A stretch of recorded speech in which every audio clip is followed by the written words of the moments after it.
Hey S2M. If you don't know me, I've only been around for a few weeks right before we all split up, but my name is Mary Catherine, or MK if that's easier. And my husband Thomas and I just moved back to Spartanburg, and we have been getting to know the Spartanburg Duncan Lyman Welford campus. So if I haven't met you yet, or you weren't in the Zoom call the other day, hey, that's who I am. I'm a new face to you. But today I just wanted to talk through a passage that we were actually about to study as a group all together at S2M in Habbakuk. As I was studying just kind of beforehand a few weeks before and kind of getting ready to teach it, and then kind of the disruption of everything going on, I went back and looked at the passage and just really remembered kind of what was going on and what I had studied and what was in the passage, and I realized, man, that's such an encouragement to where we are now and where we didn't even know where that we would be here right now. And so I just wanted to bring that passage back, kind of to in front of us this week, and just remind us that the Lord always has encouragement for us, even when we don't maybe know we need it. So I hope wherever you are today that this finds you doing well. So yeah, take a second to watch this video with us as we look at Habbakuk together. So Habbakuk is, he's a prophet, and so he's kind of in that section of shorter books at the end of the Old Testament. You're welcome to pause this video and go and find your Bible and flip to it, or jot it down so you can look at it later. It's really, really short. It's only 4 chapters, I believe. So it's really short, or 3 chapters even.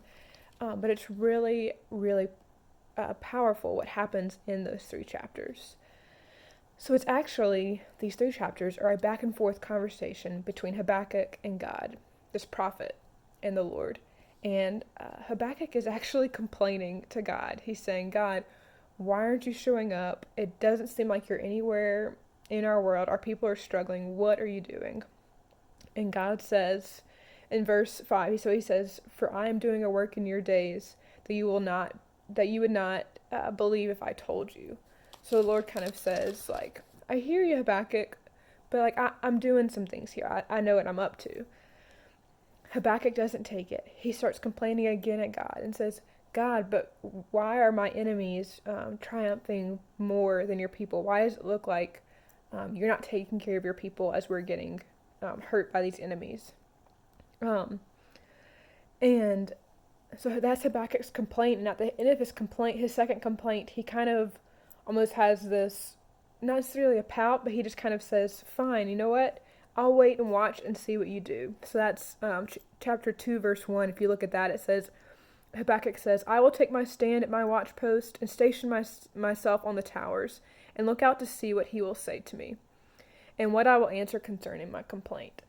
So Habakkuk says, you know what, God, if you say you've got a plan, I'm going to sit and watch and wait for it and see what you've got. He's kind of almost seeing like, will God really do what he says he's going to do, right? There's a little bit of doubt you can kind of hear in Habakkuk's complaint. Well, the Lord then goes on this whole kind of extensive vision and imagery for Habakkuk of saying, and he shows him and he says, look, if you were wondering what I was doing, here it is. And the Lord lays it out. And he says, this is why your enemies are triumphing. I am using them for something else.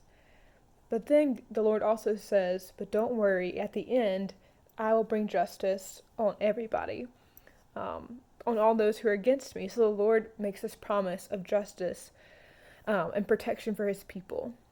And at the end of this, Habakkuk is really encouraged because the Lord has shown him this picture of himself, of God as powerful as he is, and his heart is so concerned with justice and mercy, right?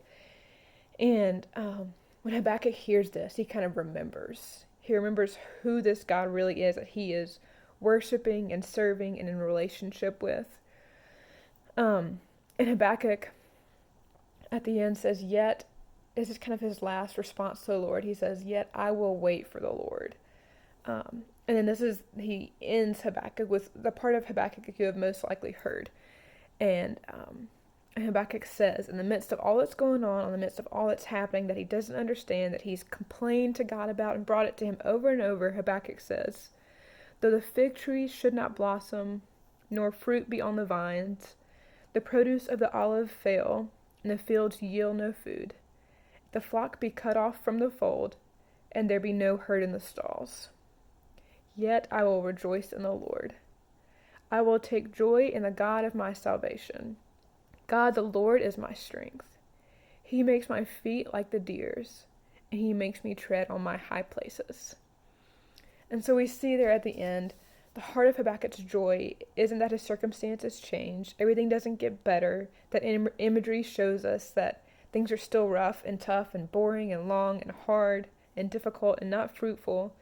But he remembers. He remembers who his God is, and he remembers that his joy is in the salvation that God has given him. And so as we make our way closer to Easter together, even though we're not gathering together, I just want to encourage you guys that that there is joy, but not because these times are necessarily fun or easy or the best thing in the world, but there's joy because God did send his son, and that does make a difference in our lives, right? Habakkuk says here at the end, he makes my feet sure like a deer's. So when this truth does take hold in our hearts, there's proof and there's evidence, and we are able to have the strength of the Lord in this time. So I hope that's encouraging to you guys as you go throughout your days and your week. I would encourage you, take it a day at a time, reach out to any of your leaders or friends as the days go on.